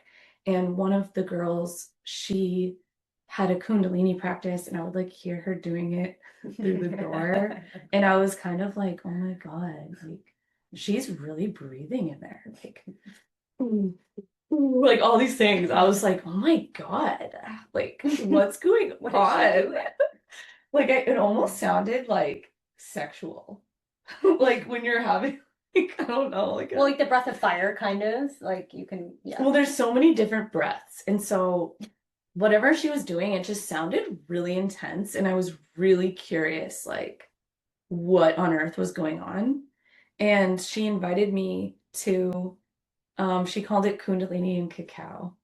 And like that was something that I ended up like making into a class as well. So I got that idea from her, and we drank some cacao, and then she would guide us through the kriyas. And so we would start by tuning in Ong Namo Gu Dev Namo, and you chant that 3 times, and it's like an opening prayer. So instead of just like sitting down and doing stretches and breathing, it's like you're setting the intention from the beginning of, I honor the divine wisdom within myself, and I honor the divine wisdom within all that is. And even just saying that, like I feel different after. And so that sets the tone for the practice. And then you do the kriyas, which are different breathing techniques that have different effects on your nervous system, your glandular system, your nervous system, basically all the systems in our body that are connected to like our senses and our brain. And so each kriya does something different. And so she would walk us through the kriyas, and I remember this one kriya. This was the one that like, after I did this, I was kind of similar to after my first energy work and after, my first tarot reading I did for myself. I was like, this is it. We did, you put your hands up with your thumbs plugged in, and you do ego eradicator, and you sit and you're doing breath of fire. And we did that for 13 minutes.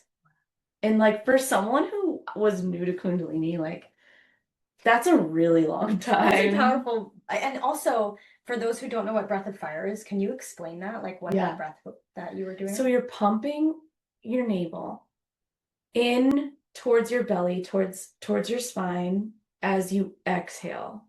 And then the belly fills back up as you inhale. And these are, I like to describe them as sharp, but the focus is actually on the exhale. Mm-hmm. So the inhale almost happens like automatic. Mm-hmm. So you're pumping that breath out and the belly button in. So it's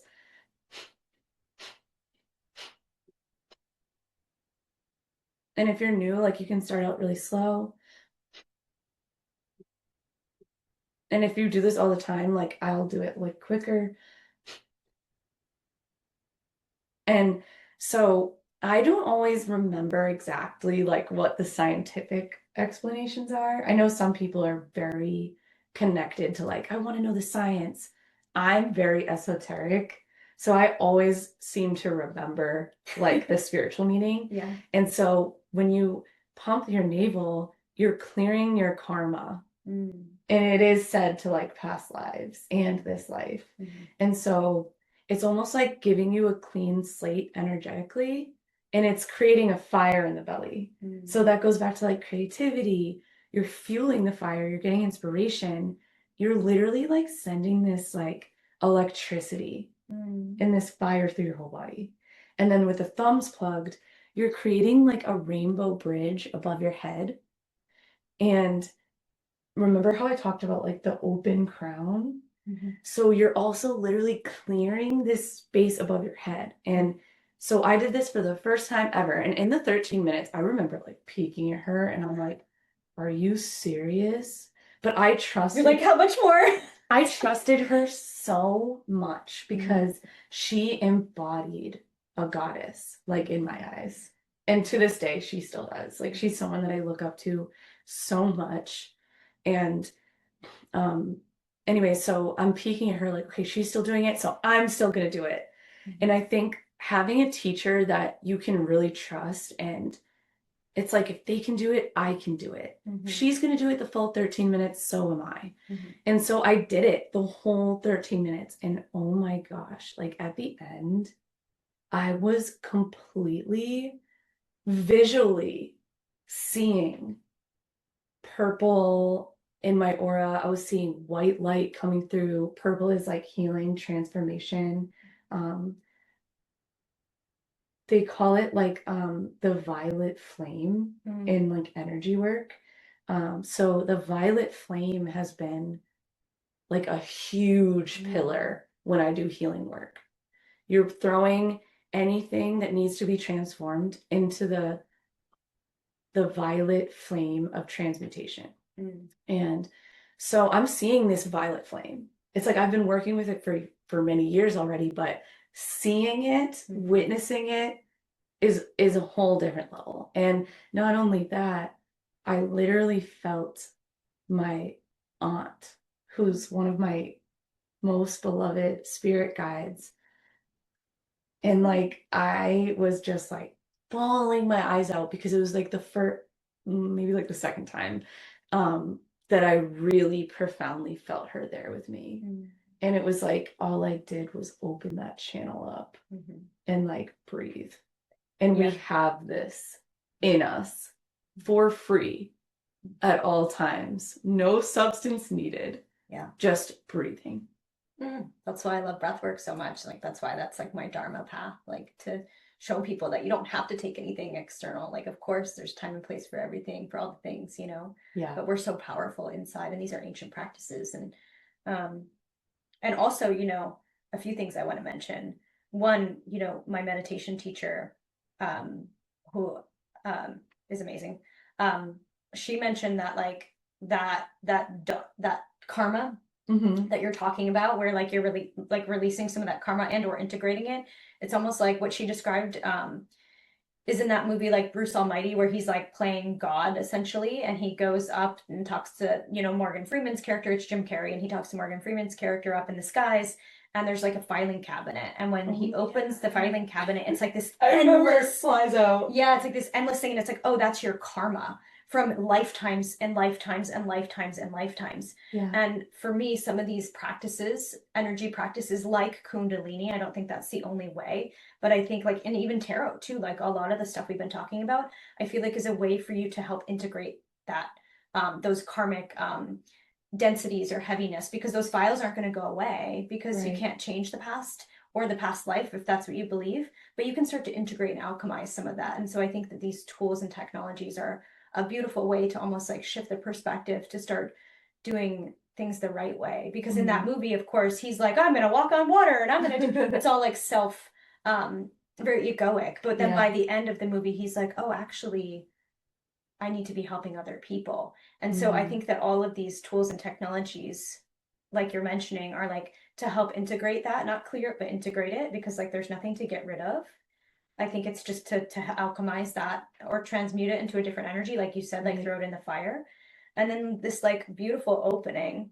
I mean, first and foremost, at the very beginning of our conversation, you described that like beautiful white light that's already been so present. So no wonder you're connecting so deeply with that. But also like it's an opening to the antenna. And I feel like we're all antennas, you know, like we're little antennas, and it's like, are you tuning into the right frequency so that you can get the right messages from the higher self, or the connection to the higher self? But also you're receiving through that antenna, but you're also like asking through that antenna. So that's where we like ask to, you know, like when you're like, oh, here's the like the Om Namo Guru Dev Namo, like when you're setting the mantra out, when you're setting the prayer out, that's, you know, how you're opening the space and creating the offering. But also the manifestation too, like that's the channel we're talking to. And I heard somebody say it so profoundly one time, and I'm forgetting exactly who I first heard this from. I do want to shout them out. I think it was Emily Fletcher, who's like a really beautiful spiritual Ziva meditation guide, who I've worked with, and she's absolutely phenomenal in the meditation world. But she described it to me as like, you're putting, like, if you put an order out, like the cosmic order to the cosmic waitress, how are you ever going to like receive that order, or like be able to perfectly channel the message to receive the gift back if you're not like tuned into the right frequency? And how are you going to receive the package if you're not home in your heart? So like, I'm like, oh, duh. You can put the message out there and be like, I want $8 billion because blah, blah, blah. And it's like, but are you tuned into the right channel, the right frequency of manifesting for like the good of all? And to walk in a beautiful way. So that's like what I felt when you were telling that story. It's like you're just tuning in to the Jenny frequency, to the right antenna, so that you can receive the message. And like that's when your aunt came in too, as a guide. So cool. Wow. Yeah, what else have you felt from like, so the Kriya is like the sequence of movements and breath. It's like, so most Kriyas, they have like a certain number of minutes. So it'll say like, okay, do this for at least 3 minutes, but you can do it up to 11 minutes, or each Kriya will be different. And it will explain like what this Kriya does for your body. And then also it will explain like the hand positions, and a lot of times the fingers are involved, because the fingers kind of activate these different parts of the brain. Or maybe you're doing something with your hands that feels really weird because you're creating new neural pathways. And these are mudras, you know, in the Vedic practices, they do have like really specific ways to like flow that energy in your body. Scientifically and energetically too. So that's kind of cool, because Kundalini works with all of it. It's like working with the energy centers and the energy like practices of mudra and the Vedic, like old Vedic traditions, and then the chants and the breath and the chants. My gosh, it's like everything in one. Really powerful. And I love the idea too that like anybody can do Kundalini. So like even if you're not comfortable sitting cross-legged for like an hour, or even for like 10 minutes, you can sit on a pillow, you can sit on a chair, you can modify, because the best teachers will always say like you're moving toward the position. So even if you're not like even close, as long as you're moving toward like the hand positions or the physical body positions, or if something is just really not something that feels right in your body, do a different Kriya. So I always encourage people like take a pause if you need to, or take your version of this, because yes, you want to try to follow the pictures or the Kundalini teacher, but everybody's going to look a little bit different because like our bodies are different. Yeah, thank you for saying that. Yeah. I do want to come back to your comment too, by the way, because I do think there's like a stigma out there of Kundalini. Like the first time you heard it, you were like, oh my God, that sounds like something sexual is happening. And I feel like there is a stigma when people hear Kundalini, they're like, well, like, what is that? Like, is that Tantra? Like, what is that? Is it sexual? Is it sensual? I've like, yeah, I'm curious. I don't want to put anything out there. I like, in my perspective, I'm curious to hear your perspective first, as to like how that changed for you, if it did at all from that first like initial what the heck is going on there to like now having that ritual in your practice. Yeah. Yeah. So I would love to talk a little bit more about my friend too. So my friend, her name's Carmela, and Carmela is a amazing Kundalini teacher, and she's the one who introduced it to me. And I also have been following Guru Jagat. So she's actually passed away, but her teachings are amazing too. And so I love just using Guru Jagat's book for a reference on like which practices I want to use in my class and things like that. And so I would say when I first actually witnessed my friend doing Kundalini, I realized a lot about how she was so in her body more than anyone I've ever seen before. Like we would have to move the girl that we were caretaking, like we would move her around because she wasn't able to move on her own. And so like part of that was picking her up. And I'm sure like the mothers out there, it's like picking up a person is you have to make sure that your back is like in the right position and you're protecting your back, and kind of like weightlifting. It's like you want to make sure your knee is over your big toe and the alignment is there and you're not overworking certain muscles. And so I really started to notice like the way that she moved her body, the way that she spoke, how she applied lotion. I was like, wow, like she's not just slapping on lotion, like I'm in a rut. Like she was basking in the lotion. Like she really loved herself. And she didn't even know probably how much she was teaching me just from me observing her. And so I was really inspired by that. And like every time I put on lotion now, I like try to really take my time and say like I love my legs, and I love my arms, and like looking in the mirror, it's like I love my face, I love my nose. It's like giving yourself that love. And so with Kundalini, instead of like your physical body, it's literally as if you're an electrical circuit and some of the circuits are completely turned off. And so when you're pumping this electrical energy with these kriyas, and maybe you're holding the mudras or you're doing like a specific kriya where you're moving your hands around in a way that you don't normally, you're literally lighting up these centers. And so I wouldn't necessarily say it's like connected to your sexuality, because that's such like a singular statement. It's literally connected to your entire energetic body.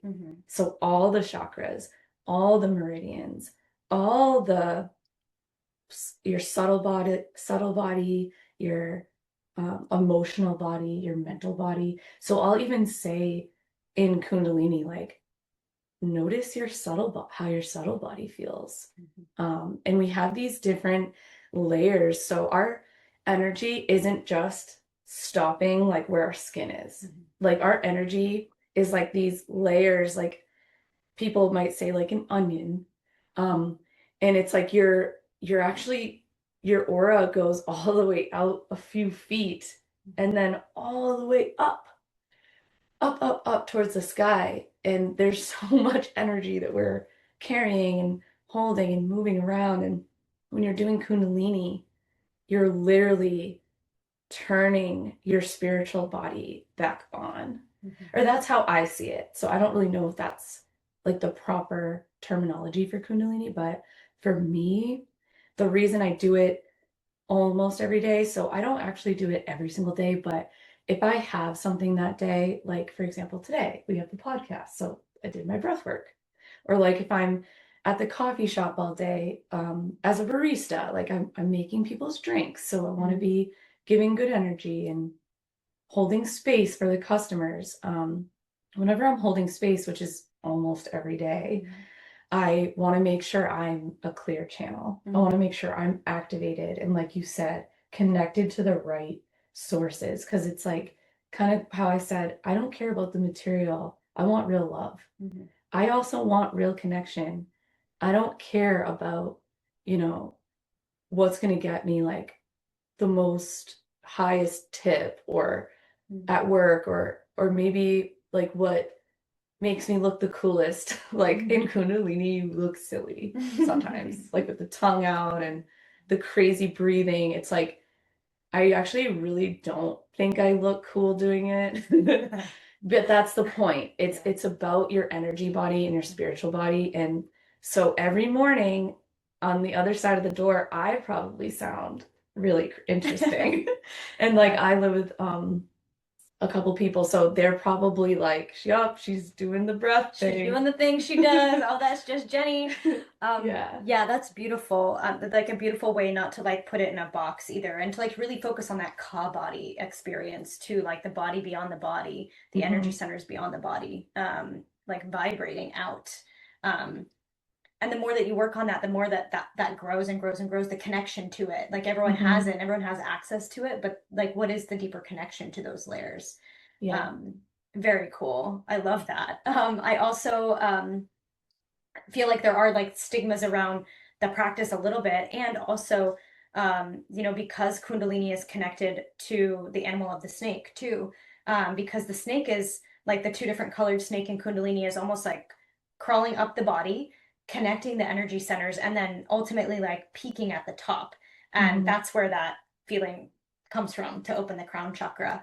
And I feel like that animal has like unfortunately been associated with like demonic work, or just like negative connotation. Whereas like I see the snake as like working through shadows. And in Kundalini, correct me if I'm wrong, one of the snakes is white, one is black, one is red, or something like that, and they all kind of meet in the center. So it's almost like the purification of the shadow work that you're working through, at least from what I've read, like in the Magdalene manuscript and some other like books on it. And like what I've tried to like emulate too, if like you're feeling that energy center coming up the body to meet at the top, and then to expand beyond that, what is that? Like, what is the essence of that? And for me, it's like that aura that you're talking about also goes down into the earth too. Yeah. So like you're not just like expanding, you're also going down. Oh, I feel like that's important to talk. Yeah, and like in the words of like Carl Jung, it would be like, okay, well, you can't grow your tree branches unless your roots have gone down into the earth. Right. Butchering that quote, but like it's something along those lines, right? Like if you haven't gone into the depths of your own shadow, of your own triggers, of your own wounds, of your own parts that need to be healed, then you actually aren't able to serve in the way that you would maybe want to serve the world, or grow your branches to create the fruits, to create the seeds, to create all the different like fundamental aspects of how you want to like show up in the world. And so I think that that's part of what Kundalini has brought for me too, is to like deeper integrate some of those energy centers, that connect and purify some of the points in my life that have been the darkest. Teachers actually, and like constantly like reaffirming how I can thank those teachers, like how I can thank the heartbreaks for helping me. Like, for example, in your story of like heartbreak, and you're like, oh, but now look where I am. Yeah. So like to look back on that and say like, oh, thank you. Like, thanks for being my teacher. So that's part of like what that energy work has actually like shown me, is that we can go down into the depths, which doesn't always mean darkness. For me, that means like, that's where you get the minerals. That's where you go into the soil to actually like get the minerals to grow higher. And how are you going to do that unless you integrate all that work? Right. So yeah, I feel like it's important to talk about that, because I do think it's like, even that teacher you mentioned, Guru Jagat, I used to follow her before she passed. I used to love her. You're reminding me of her now. Yeah. I want to go back and like watch some of her videos and stuff. Some profound teachings. She also had like people that like absolutely freaking hated her too. Yeah. So I feel like there's the integration of like the wound inside all of us where, you know, you heard that person, Carmela, did you say is her Yeah. name? Doing Kundalini, and that you were like, oh wow, like what is this? Yeah. Because of the way that she shows up in self-love and in her own feminine sensuality, and like how she's just like loving herself even when nobody's watching. Mm-hmm. And then there's like the other wound that could have come online that didn't, where it would have been like competitive, jealous, sister wound. And so I feel like there's those two like aspects of women and how we look at each other and how we Yeah. treat each other, and how we like choose to think about each other, where it's like, oh, you could go down this like whole rabbit hole of like competition, sister wound, like trigger, or like, oh my goodness, what does this person have to teach me or show me? Yeah. That could that either I want to emulate or like could be beautiful in my life. Mm-hmm.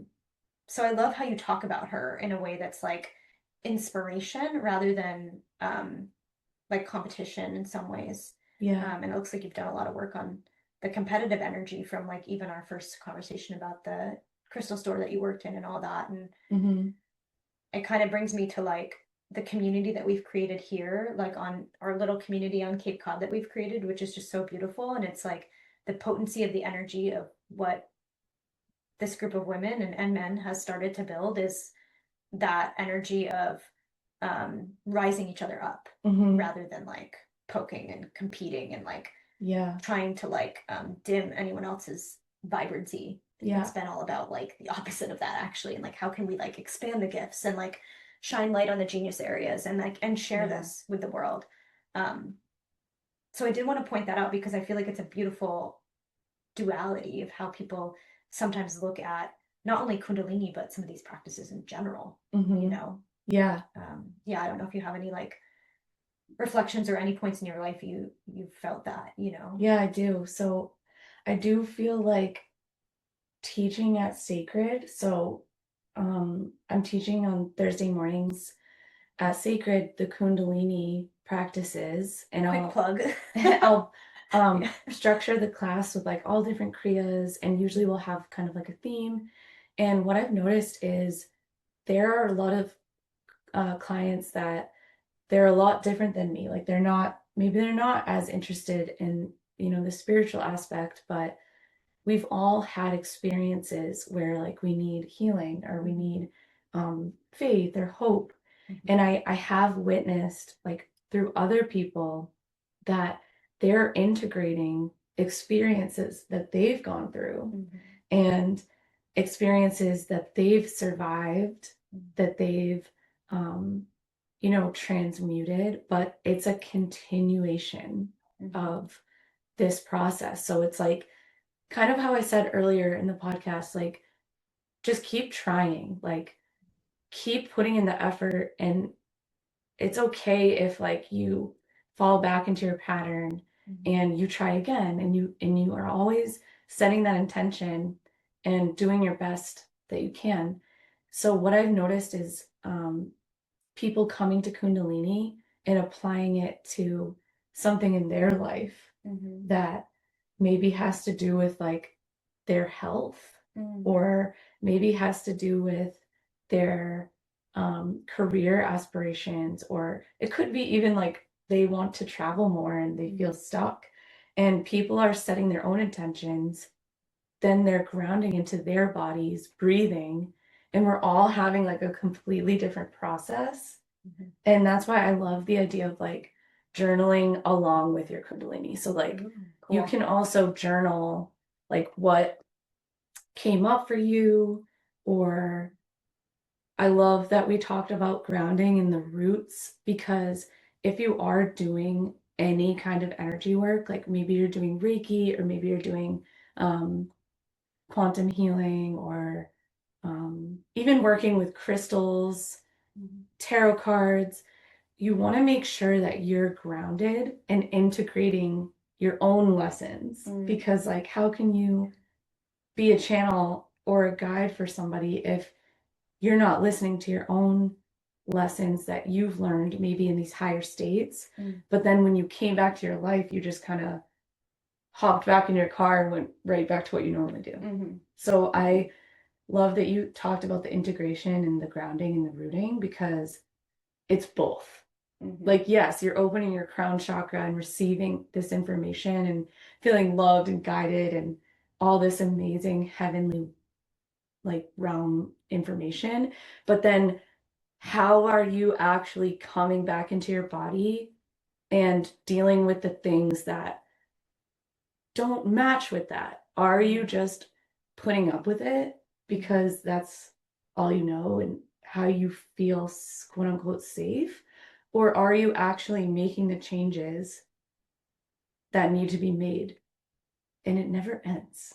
No. So It it's never not ends. like I remember like when I stopped drinking, and like I'm not sober, but like there was a time where I was like, drinking doesn't serve me anymore. But I might have like a beer or something. But anyways, I used to think like, oh, once I stop drinking, I'll have nothing else to work on. And it's like, no, like there's Like, always gonna be something else. Yeah, spoiler alert. Yeah. It never ends. Yeah, I feel like there's a constant like learning and curiosity, and that's something that like I value in friendships actually, is like how curious are the people that I'm spending the most time with about the introspection of themselves. Because if you're not growing, you're dying, right? Yeah, and so it's true. Like, think of like a garden. If one flower is starting to like lose its petals and it has like weeds all around it, that's gonna affect all the other flowers. And I don't remember the exact quote, but it's something like one person around you who's not doing the inner work or who's not making the changes, and they're always in a negative mindset, will actually bring you down more than if you were around like one person lifting you up. I guess like the detrimental energy is stronger. So like it really is important who you surround yourself with, because I have definitely found myself in situations where like we're doing all the breath work, we're going on these spiritual journeys, and then we're coming back and we're talking about the changes that need to be made, and there's like people that just don't make the changes. Totally. And it's like, why did we do all that inner work then? Yeah. If you're just gonna not like actually remove the weeds and give yourself, the vitamins or the minerals, or maybe the flower needs what is it called? Photosynthesis? Wait. No, the flower needs food. So it's like you need to just make sure that not only are you removing what isn't in alignment, but like you're getting the nutrients that you need for your life. That's like a metaphor. Like the nourishment. Yeah. Yeah, beautiful. The fertilizer. Oh, fertilizer. I'm like, fantastic. Yeah, but the fertilizer. The difference it makes when you give a plant fertilizer, it's like it just sprouts up and brightens up, and it's amazing. And it's like we're just like plants. It's a metaphor. Amazing. I will put a bow on it there. This has been like such a beautiful conversation, and I can't wait to continue to learn from you and grow from you and just like hang out with you, and deepen the friendship, not only like for each other, but also like with what you're sharing with the world. And also you do work at SEIKRID, which is here locally, and like that's beautiful too. But if anyone wants to get in touch with Jenny for one-to-one tarot readings, or like jump in on her workshops and stuff like that, she's all over Cape Cod right now. And she does like private stuff too. I know you love in person, so that's kind of your vibe. So if you're local here in Massachusetts, please reach out to Jenny. I'll have you shout out everywhere that people can find you too. But I guess I'll just like recap, like it was so nice to hear more about like tarot and to like feel more into that like intuitive nature of how you read, and also like the journey of like that you came from this like place of imperfection. And I feel like people like resonate more with the imperfection than the perfection, because who's perfect anyway? And like to have those like darkest moments, and then to have that like glimmer, like Lana Del Rey was like hope. It was like the glimmer of hope in a really dark place, to be like, okay, pick yourself off the ground, Jenny, like you got this. So just like hope and noticing the signs and the synchronicities of life Mhm. and allowing them to guide you in whatever way they need to. And then, yeah, Kundalini. So Jenny also teaches Kundalini and all the things. So yeah, where can people find you? Where can people follow you? Yeah. Social media, all that good stuff. So right now I'm teaching at SEIKRID, so you can always come to one of my classes there. That would definitely be like the easiest way to find me. Mhm. So we're doing Kundalini Thursdays at 9 a.m. And then Friday is Vinyasa Flow at 9 a.m. And then sometimes on Sundays. So definitely come check out a class. And then you can also find me on Instagram. My Instagram is literally just my name, Jenny DuBerger. D DUBERGER. So Jenny DuBerger, and you can find me on Instagram. And I have like my personal and like my all my offerings all in one place because it really is just who I am. And then yeah, I think that's it. Beautiful. Yeah. Well, we'll tag everything in the show notes too, so people can easily like click, find you, follow you. Awesome. And yeah, thanks for coming on and sharing your heart. Of Appreciate course. it. Yeah. Thank Yeah. you. So much love, you Thank you guys. so much, Jen. Thank you. Thanks for coming on. This was so fun. This was really fun. And thanks for listening, you guys. Thank you, guys. Woo.